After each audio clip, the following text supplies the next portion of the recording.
नमो अरिहन्ताणम् नमो सिद्धाणम् नमो आयरीयाणम्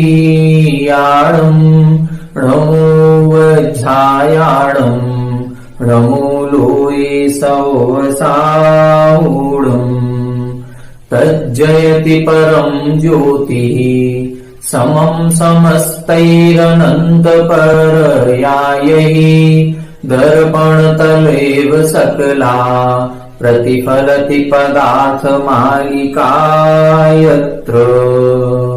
1008 मूलनायक आदिनाथ भगवान की जय।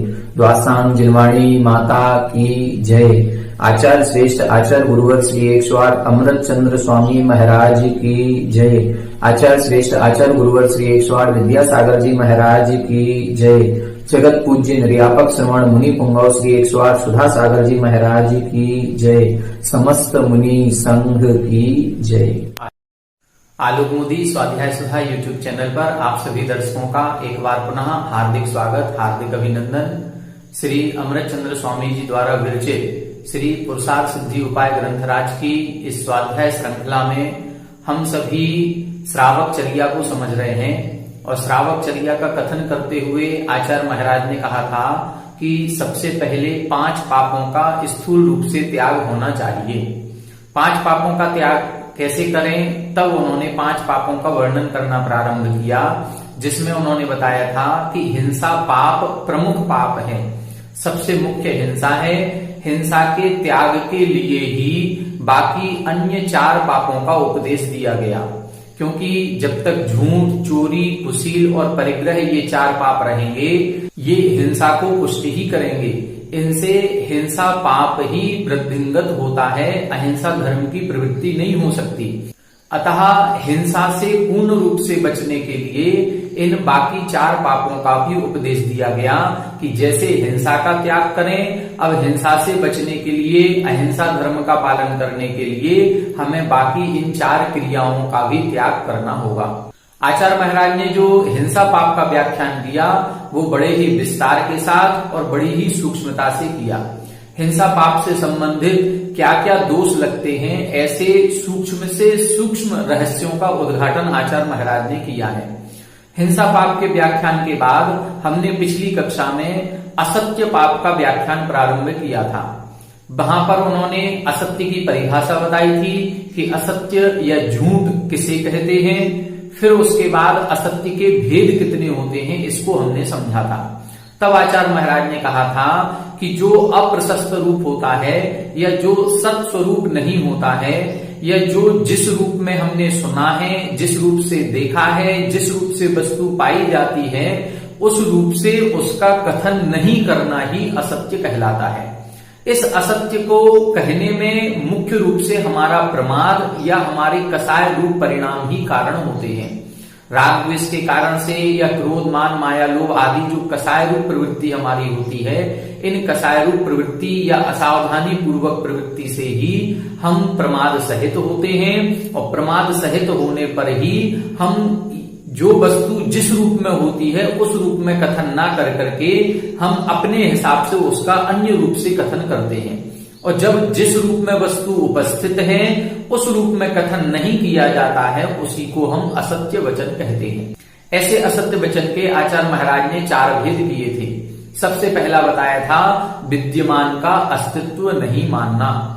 जो वस्तु अपने स्वद्रव्य, स्वक्षेत्र, स्वकाल और स्वभाव से उपस्थित है, फिर भी उस वस्तु की उपस्थिति को नकार देना, इसको कहते हैं पहले प्रकार का असत्य वचन। कई बार हमारे लौकिक जीवन में ऐसी घटनाएं घटती हैं कि एक पड़ोसी कोई वस्तु हमारे घर में मांगने आया, लेकिन हमारी उसको देने की इच्छा नहीं है, तो हमारे घर में वो वस्तु होते हुए भी, उसी समय होते हुए भी हम उसको मना कर देते हैं, ये वस्तु हमारे पास नहीं है, या ये वस्तु कोई दूसरा व्यक्ति ले गया, या ये वस्तु हमारे पास थी तो लेकिन अब टूट गई, अब खराब हो गई है। इस प्रकार से हम बहाने बना देते हैं। ये जो भी बहाने बनाए जाते हैं, ये पहले प्रकार का असत्य वचन कहलाता है। जो सत्स्वरूप वस्तु है, जिसका अस्तित्व पाया जाता है या अस्तित्व है, उपस्थिति है, विद्यमान है, फिर भी उसके अस्तित्व को स्वीकार नहीं करना, ये पहले प्रकार का असत्य वचन कहलाता है। दूसरे प्रकार का असत्य वचन इसके विपरीत होता है, अर्थात जो वस्तु स्वद्रव्य, स्वक्षेत्र, स्वकाल और स्वभाव की अपेक्षा से उपस्थित है ही नहीं, फिर भी उस वस्तु का अवस्थान मान लेना, उसकी उपस्थिति को स्वीकार करना। जो वस्तु नहीं है उसको स्वीकार करना, उसको बोलते हैं हम दूसरे प्रकार का असत्य वचन। विद्यमान का अस्तित्व नहीं मानना, ये पहले प्रकार का असत्य वचन, और अविद्यमान का अस्तित्व मानना, ये दूसरे प्रकार का असत्य वचन। जैसे इन्होंने लिखा था कि यह देवदत्त नहीं है, देवदत्त होते हुए भी हम देवदत्त को देवदत्त रूप से स्वीकार ना करके हम जिनदत्त कह रहे हैं, ये कहलाता है दूसरे प्रकार का असत्य वचन। पहले प्रकार का असत्य वचन, वस्तु उपस्थित है फिर भी उसका अस्तित्व नहीं मानना। दूसरे प्रकार का असत्य वचन, वस्तु उपस्थित नहीं है फिर भी उसका अस्तित्व मानना। इस प्रकार से दो प्रकार का असत्य वचन होता है। अब आज की कक्षा में हम तीसरे और चौथे प्रकार का असत्य वचन पढ़ेंगे कि तीसरे प्रकार का असत्य वचन क्या होता है। आइए अगला श्लोक देखते हैं। इस श्लोक में आचार्य महाराज तीसरे प्रकार के असत्य वचन का वर्णन करेंगे। पहले श्लोक का उच्चारण करें, फिर इसका अपन सभी अर्थ समझेंगे।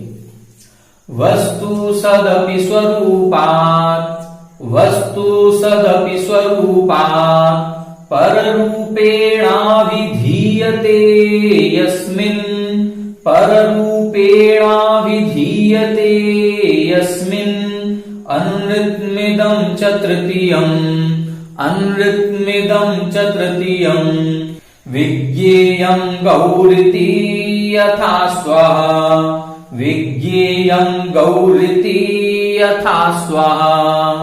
वस्तु सदपि स्वरूपात्, वस्तु सदपि स्वरूपात् पररूपेणा विधीयते यस्मिन्, पररूपेणा विधीयते यस्मिन् अनृतमिदं च तृतीयम्, अनृतमिदं च तृतीयम् विज्ञेयं गौरिति यथा स्वः, विज्ञेयं गौरिति यथा स्वः। एक बार आप सभी उच्चारण करें। वस्तु सदपि स्वरूपात् पररूपेणा विधीयते यस्मिन् अनृतमिदं च तृतीयम् विज्ञेयं गौरिति यथा स्वः। वस्तु सदपि स्वरूपात् पररूपेणा विधीयते यस्मिन् अनृतमिदं च तृतीयम् विज्ञेयं गौरिति यथा स्वः। देखें, अब इसका अर्थ देखते हैं। अब यहां बता रहे हैं यस्मिन, यस्मिन का मतलब जिसमें, जिसमें वस्तु सदपि स्वरूपात्, वस्तु सतरूप होने पर भी, सत्स्वरूप से अवस्थित होने पर भी पररूपेण अभिधीयते, अन्य प्रकार से कही जाती है। पहले प्रकार का जो असत्य वचन देखा था उसमें क्या कर रहे थे, वस्तु उपस्थित है लेकिन हम उसके अस्तित्व को ही अस्वीकार कर रहे थे, हम कह रहे थे ये वस्तु है ही नहीं। दूसरे प्रकार के असत्य वचन में जो वस्तु नहीं है उसको स्वीकार कर रहे थे, और अब तीसरे प्रकार के असत्य वचन में जो वस्तु जिस रूप से है उस रूप से उसका कथन ना करके अन्य रूप से कथन किया जा रहा है। देखें, वस्तु सदपि स्वरूपात्, वस्तु सत रूप से अवस्थित होने पर भी, सत स्वरूप से उपस्थित होने पर भी, यस्मिन जिसमें, पररूपेण अन्य प्रकार से अभिधीयते कही जाती है या व्याख्यायित की जाती है, प्रतिपादित की जाती है। अनृतम इदं च तृतीयम, इदं तृतीयम अनृतम, ये तीसरे प्रकार का झूठ कहलाता है। तीसरे प्रकार का झूठ क्या हो गया, जब किसी वस्तु को अन्य रूप से व्याख्यायित किया जाता है तब तीसरे प्रकार का असत्य वचन होता है। जैसे हम कहें स्वर्ग नरक होते हैं या नहीं होते, तो हमारे आगम में कथन आया है कि स्वर्ग नरक होते हैं, फिर भी हम ये कहें कि नहीं, स्वर्ग नरक जैसी कोई चीज नहीं होती, ये क्या हो गया? ये पहले प्रकार का असत्य वचन। स्वर्ग नरक होते हैं, फिर भी हम स्वर्ग नरक के अस्तित्व को अस्वीकार कर रहे हैं, नहीं मान रहे हैं, ये पहले प्रकार का असत्य वचन। ठीक है, जैसे हम कहें कर्म होते हैं कि नहीं होते, कर्म होते हैं, फिर भी हम कहें कर्म जैसी कोई चीज नहीं होती, जो कुछ है वो यही जीवन है। हम कहें आत्मा होती है कि नहीं होती, आत्मा होती है, पुनर्जन्म होता है, आत्मा की पर्याय बदलती है, आत्मा जो इस भव में कर्म बांधता है उनको परभव में, अगले भव में भोगता है। फिर भी कुछ मत ऐसे हैं जो ये कहते हैं कि आत्मा द्वारा जन्म नहीं लेती, आत्मा का पुनर्जन्म नहीं होता, आत्मा जैसी कोई वस्तु है ही नहीं। एक चार्वाक दर्शन है, वो कहता है आत्मा जैसे कोई पदार्थ नहीं है। ये आत्म तत्व तो जैसे कोदों को सड़ा दिया जाता है, तो कोदों को सड़ाने के बाद उसमें नशा अपने आप उत्पन्न हो जाता है।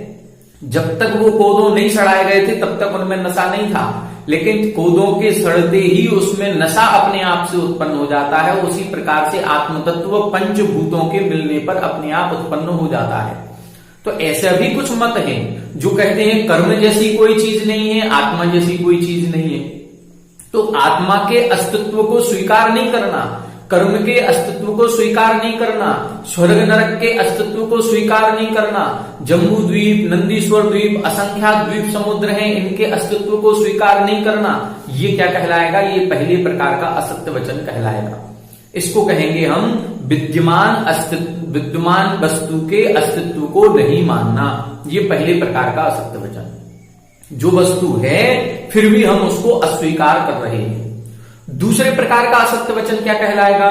दूसरे प्रकार का असत्य वचन होता है जो वस्तु नहीं है उसको स्वीकार करना। जैसे गधे के सींग, गधे के सींग होते हैं क्या? नहीं होते, खर विषाणवत। आकाश फूल, आकाश का फूल होता है क्या? आकाश में कभी फूल लगते हैं? नहीं होता। खे पुष्पवत, नहीं होता। जैसे बांझ स्त्री के संतान की उत्पत्ति होती है क्या? नहीं होती, फिर भी स्वीकार कर लेना। तो ये सारी चीजें क्या है? जो वस्तु है ही नहीं उस वस्तु को स्वीकार करना, इसको बोलते हैं हम दूसरे प्रकार का असत्य वचन। तीसरे प्रकार का असत्य वचन क्या हो रहा है?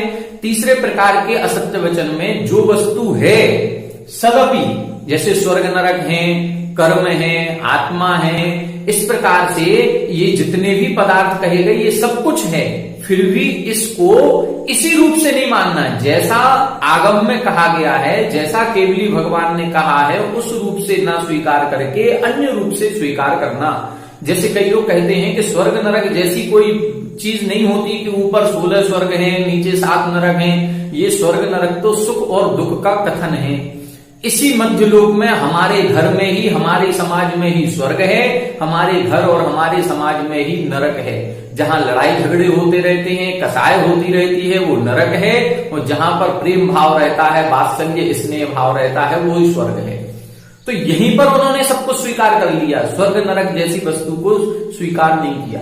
तो स्वर्ग नरक को तो स्वीकार कर रहे हैं, लेकिन स्वर्ग नरक का जैसा स्वरूप कहा गया है उस रूप से स्वीकार ना करके अन्य रूप से कथन किया जा रहा है। इसको कहते हैं हम तीसरे प्रकार का असत्य वचन। जैसे देखो स्पष्ट लिख दिया, वस्तु सदपि स्वरूपात् पर रूपेण अविधीयते। अन्य प्रकार से जब कही जाती है, वस्तु के अस्तित्व को तो स्वीकार कर रहे हैं, लेकिन उसका अस्तित्व जिस रूप में है उस रूप में स्वीकार नहीं किया जा रहा, उसको अन्य रूप से अविधीयते, अन्य रूप से प्रतिपादित किया जा रहा है। इसको ही तीसरे प्रकार का असत्य वचन कहते हैं। जैसे विज्ञेयम गौ इति यथास्वः, विज्ञेयम यानी इदम अनृतम तृतीयम विज्ञेयम, इसको तीसरे प्रकार का अनृत वचन जानना चाहिए। विज्ञेयम यानी जानना चाहिए। उदाहरण क्या दिया? यथा, जैसे गौ इति अश्वः, गाय होते हुए भी हम क्या कह रहे हैं? ये गाय नहीं है, ये तो घोड़ा है। गाय है लेकिन गाय को हम क्या कह रहे हैं? ये गाय नहीं है, ये घोड़ा है। गाय को घोड़े रूप से प्रतिपादित किया जा रहा है। ये तीसरे प्रकार का असत्य वचन होता है। अब इस तीसरे प्रकार के असत्य वचन को हम आगम में उदाहरण देखेंगे तो आगम में एक उदाहरण प्राप्त होता है। आप सभी ने 10 लक्षण धर्म की पूजन की होगी और 10 लक्षण धर्म की पूजन करते हुए जयमाला की कुछ पंक्तियां पढ़ी होंगी। ऊंचे सिंहासन बैठी वसुनृप धर्म का भूपति भया, बच झूठ सेती नरक पहुंचा स्वर्ग में नारद गया। वहां पर नारद जो था वो स्वर्ग में गया और जो राजा वसु था वो धर्म का राजा था, न्याय का पक्ष लेता था, सत्य वचन हमेशा बोलता था, लेकिन एक प्रसंग में उसने असत्य बोल दिया। वो प्रसंग हम सबको याद होगा कि राजा वसु, पर्वत और नारद ये तीनों एक ही गुरु से शिक्षा ग्रहण करते थे और उन गुरु महाराज ने जो एक शिक्षा इनको दी थी अजैरी यस्तव्यम। अजैरी यस्तव्यम का मतलब होता है पुराने धान के साथ यज्ञ करना चाहिए। लेकिन गुरु की समाधि के बाद जब अजैरी यस्तव्यम इस सूत्र का अर्थ लगाने लगे तो पर्वत और नारद इन दोनों में बहस हो गई। एक कहने लगा, नारद कहने लगा कि अज का मतलब पुराना धान होता है, पर्वत कहने लगा कि इसका अर्थ बकरी होता है, बकरी आदि से यज्ञ करना चाहिए, बकरी आदि पशुओं की बलि देना चाहिए तब यज्ञ होता है। दोनों में जब बहस हुई तो दोनों ने सोचा कि क्यों ना इसका हम निदान राजा वसु से करेंगे। राजा वसु इसका उत्तर देंगे क्योंकि वह हमारे साथ भी पढ़ते थे। तो जो राजा वसु कहेंगे हम उनकी बात को स्वीकार करेंगे क्योंकि वो राजा भी हैं, सत्य भी बोलते हैं, न्याय का पक्ष भी लेते हैं और हमारे साथ वो भी गुरु के साथ पढ़ते थे। तब जाकर के उन दोनों ने निर्णय किया कि कल राजन के पास चलेंगे। और जब दूसरे दिन राजा के पास जाया गया तो राजा वसु ने पर्वत की मां को एक वचन दिया था और उस वचन की खातिर पर्वत का साथ दे दिया। और जैसे ही राजा वसु ने पर्वत का समर्थन किया कि अज का मतलब बकरी होता है, बकरी आदि पशु आदि की बलि दे करके यज्ञ करना चाहिए, जैसे ही ये झूठ बोला वैसे ही उसका जो ऊंचा सिंहासन था, जो स्फटिक मणि का था, जो अधर में बैठ करके वो न्याय की बात किया करता था, वो सारा का सारा सिंहासन एक ही झटके में चटक गया, टूट गया और वो धराशायी हो गया। और एक झूठ बोलने मात्र के कारण से उसको नरक आयु का बंध हुआ। जो नारद था उस नारद ने सत्यवाद का समर्थन किया था कि अज का मतलब पुराना धान होता है। उस सत्यवाद का समर्थन करने के कारण से वो स्वर्ग में गया। तो यहां पर हमको देखना चाहिए कि वहां उसने जो सत्य स्वरूप था उसको पररूपेण अभिधीयते, अन्य प्रकार से परिभाषित कर दिया। अज का मतलब क्या था? अज का मतलब गुरु महाराज ने बताया था कि अज का मतलब पुराना धान होता है, पुराने धान आदि के द्वारा यज्ञ आदि करना चाहिए, वही देवताओं को समर्पित करना चाहिए। लेकिन उसने क्या अर्थ बता दिया, किसका समर्थन कर दिया? पररूपेण अभिधीयते, अन्य प्रकार से समर्थन कर दिया कि अज का मतलब तो बकरी आदि पशु होते हैं। जैसे लिखा ना, यथा गौ इति अश्वा, जैसे ये गाय नहीं है ये घोड़ा है, ये घोड़ा नहीं है गाय है। इस प्रकार से अन्य रूप से जब हम परिवर्तित कर देते हैं, अन्य रूप से व्याख्याएं प्रतिपादित करते हैं तो तीसरे प्रकार का असत्य वचन हो जाता। इस प्रकार से हमने 3 प्रकार का असत्य वचन आज देख लिया। पहले प्रकार का असत्य वचन विद्यमान का अस्तित्व नहीं मानना, दूसरे प्रकार का असत्य वचन अविद्यमान का अस्तित्व मानना, तीसरे प्रकार का असत्य वचन जो विद्यमान है उसको उस रूप में ना कह करके अन्य रूप में कहना, ये होता है तीसरे प्रकार का। अब देखते हैं अपन चौथे प्रकार का असत्य वचन क्या कहलाता है, इसको समझते हैं। आइए देखें अगला श्लोक। आइए देखते हैं अब इस श्लोक में आचार्य महाराज चौथे प्रकार का असत्य वचन बता रहे हैं। देखते हैं, पहले श्लोक का उच्चारण करें फिर इसका अपन अर्थ समझते हैं।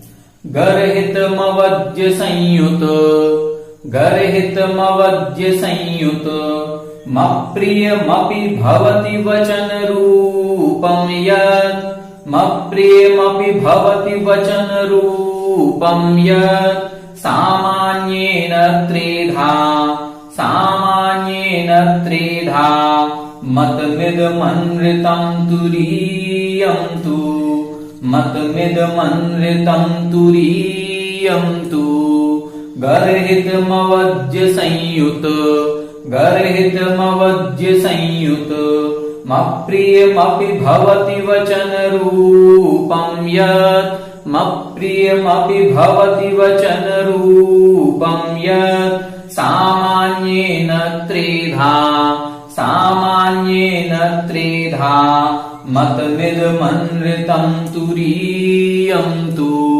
मतमिदमनृतं तुरीयं तु। एक बार आप लोग उच्चारण करें।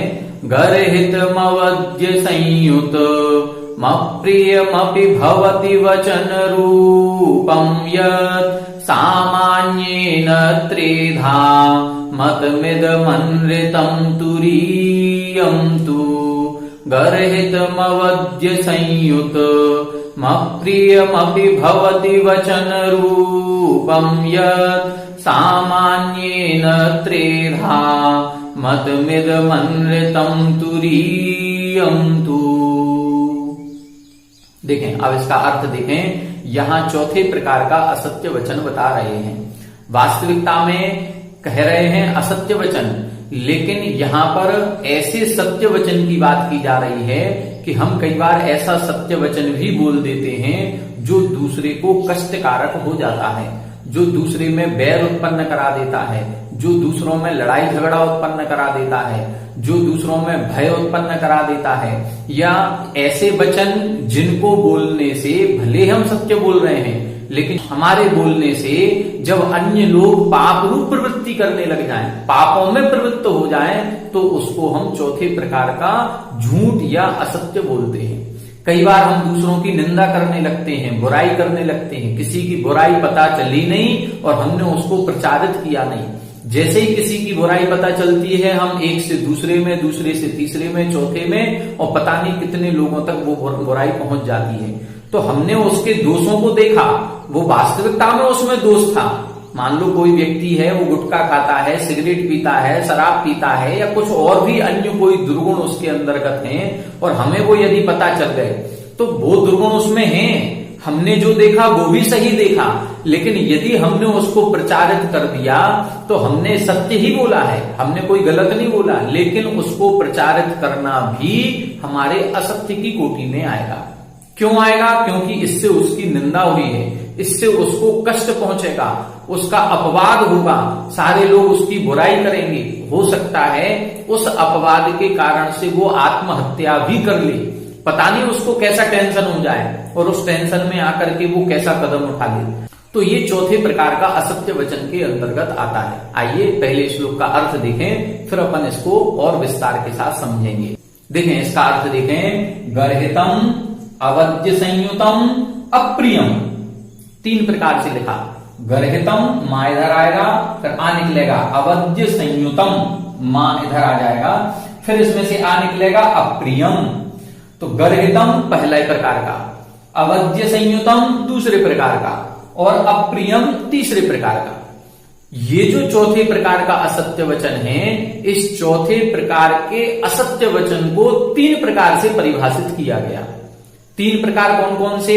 सबसे पहला गर्हितम, अर्थात निंदनीय वचन बोलना, किसी की बुराई करना, किसी की चुगली करना, किसी के दोषों को देख करके किसी अन्य से कह देना, ये कहलाता है गर्हितम। अवद्य संयुतम का मतलब क्या है? अवद्य का मतलब होता है पाप, पाप से संयुक्त, पाप से सहित वचन बोलना। ऐसे वचन बोलना कि जिससे कोई अन्य व्यक्ति पाप रूप क्रियाओं में प्रवृत्त हो जाए। हमने उसको कोई सलाह दी और उस सलाह को मान करके वो कार्य करने लग गया। अब वो कार्य जो उसने करने लग गया है, उसमें कितने जीवों की हिंसा हो रही है ये हम नहीं कह सकते। यदि हमारे बोलने से वो हिंसात्मक कार्यों में प्रवृत्त हुआ है तो उसका दोष हमको लगेगा। क्यों? यदि हम उसको सलाह नहीं देते तो वो हिंसात्मक कार्य नहीं करता। तो ये हो गया दूसरे प्रकार का अवद्य संयुतम। अवद्य का मतलब पाप, और संयुक्त अर्थात पाप से सहित क्रियाएं। ऐसी सलाह, ऐसे वचन बोलना, ऐसा उपदेश देना जिससे कोई दूसरा व्यक्ति पाप में प्रवृत्त हो जाए। तीसरे प्रकार का असत्य वचन क्या है? अप्रियम अपि। अप्रियम का मतलब है जो किसी को अच्छा नहीं लगता। कई बार हम मजाक करते हैं, कई बार हम सत्य वचन भी बोल देते हैं, लेकिन दूसरे को कष्टकारक हो जाता है। दूसरा व्यक्ति, जैसे हम कहते हैं ना, सत्य कड़वा होता है, तो हम ऐसा सत्य भी ना बोलें, ऐसी सत्य बात भी किसी के सम्मुख ना बोलें जो उसको बुरी लग जाए। हम ऐसा सत्य भी ना बोलें जो किसी को क्लेश हो जाए। हम ऐसा सत्य भी ना बोले जो किसी के हृदय में ठेस पहुंच जाए और वो बैर धारण कर ले। तो ऐसे जो वचन बोले जाते हैं अप्रिय वचन, वो सब असत्य की कोटि में आते हैं। तो 3 प्रकार से हो गया। देखें, वचन रूपम यत, यत यानी जो वचन, गर्हितम अबद्ध संयुतम अप्रियम अपि भवति। जो वचन होते हैं कैसे होते हैं, निंदनीय होते हैं, पाप से सहित होते हैं या अप्रिय बुरे लगने वाले होते हैं, ऐसे सभी प्रकार के वचन तुरीयम अन्यतम, तुरीयम अर्थात चौथा भेद, अन्यतम यानी झूठ का जानना चाहिए। इदम, इदम यानी यह, अन्यतम तुरीयम मतम, यह झूठ का चौथा भेद जानना चाहिए। और ये चौथा भेद कितने प्रकार का है, सामान्येन त्रेधा, सामान्य से 3 प्रकार का होता है। यहां पर सामान्य से इतना समझना है कि 4 प्रकार का असत्य वचन आचार्य महाराज ने बता दिया। पहले प्रकार के असत्य वचन में विद्यमान का अस्तित्व नहीं मानना। जैसे हमने आपको एक कथा सुनाई थी, सत्यघोष की कथा। उस सत्यघोष की कथा में क्या था, उसके पास कोई व्यापारी अपने रत्न रख गया और जब वो व्यापार करके 10-12 साल बाद लौटा और उसने कहा हमारे रत्न दे दो, तो सत्यघोष के पास वो रत्न होते हुए भी उसने मना कर दिया, हमारे पास आपकी कोई संपत्ति नहीं है। होते हुए भी मना कर दिया, इसको बोलते हैं हम पहले प्रकार का असत्य वचन। एक कथानक आपने और सुना होगा, जब यमपाल चांडाल को ढूंढने के लिए राजा ने भेजा कि आज राजा के लड़के को ही बलि दी जानी थी, और यमपाल चांडाल को खोजा गया। और यमपाल चांडाल का एक नियम था कि वो चतुर्दशी के दिन किसी की हत्या नहीं करेगा, किसी को फांसी पर नहीं लटकाएगा। तो वो अपने नियम का पालन करने के लिए कमरे में जाकर के, अंदर जाकर के छुप गया और उसने क्या कह दिया अपनी पत्नी से कि यदि कोई आए तो कह देना कि मैं घर पर नहीं। ये कौन सा असत्य वचन है, ये भी प्रथम पहला असत्य वचन है। होते हुए भी क्या कह देना, घर पे नहीं है। तो ऐसे कई सारे उदाहरण आपको आगम में मिल जाएंगे जो असत्य वचन के द्योतक होते हैं। कई सारे आगम में मिलेंगे और कई सारे लौकिक व्यवहार में मिलेंगे।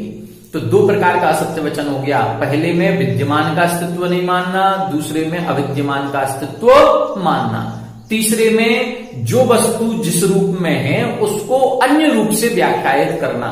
जैसे हमने आपको राजा बसु का उदाहरण दिया कि उन्होंने अज का अर्थ क्या था, धान, पुराना धान होते हुए भी उसका अर्थ क्या कर दिया, बकरी कर दिया। इससे क्या हो गया, इससे आज तक हिंसा का प्रचलन चल रहा है, आज तक बलि प्रथा चल रही है। वो सारा का सारा दोष, सारा का सारा पाप एक ही झूठ बोलने में उसको मिल गया। तो इस प्रकार से ये तीसरा। और चौथे प्रकार का असत्य वचन, गर्हित निंदनीय वचन बोलना, पाप संयुक्त वचन बोलना और अप्रिय वचन बोलना। ये तीनों प्रकार के वचन, ये तीनों भी सत्य होंगे। जो बात जिस रूप में हमने देखी है उसी रूप में हम कह रहे हैं, लेकिन हमको कब कहनी है, किसके सामने कहनी है, किस रूप से कहनी है, इसका भी विचार करना चाहिए। जब इसका विचार नहीं होता है तो वो सत्य होते हुए भी असत्य की कोटि में चला जाता है। इस प्रकार से सामान्येन त्रेधा, सामान्य से चौथे प्रकार का जो असत्य वचन है वो 3 प्रकार का होता है। अब इन 3 प्रकार की व्याख्या 3 श्लोकों के माध्यम से आचार्य महाराज करेंगे। तो हम अगली कक्षा में इन 3 श्लोकों को पढ़ेंगे जिसमें इस चौथे प्रकार के असत्य वचन की विस्तार से व्याख्या की गई है। गर्हित वचन क्या कहलाते हैं, इसके लिए आचार्य महाराज ने अलग श्लोक लिखा। अवद्य संयुक्त वचन क्या है, इसके लिए अलग श्लोक लिखा। अप्रिय वचन क्या है, इसके लिए अलग श्लोक लिखा। तो अगली कक्षा में हम इन तीनों श्लोकों का अध्ययन करेंगे। आप सभी हमारे साथ बने रहें। सभी को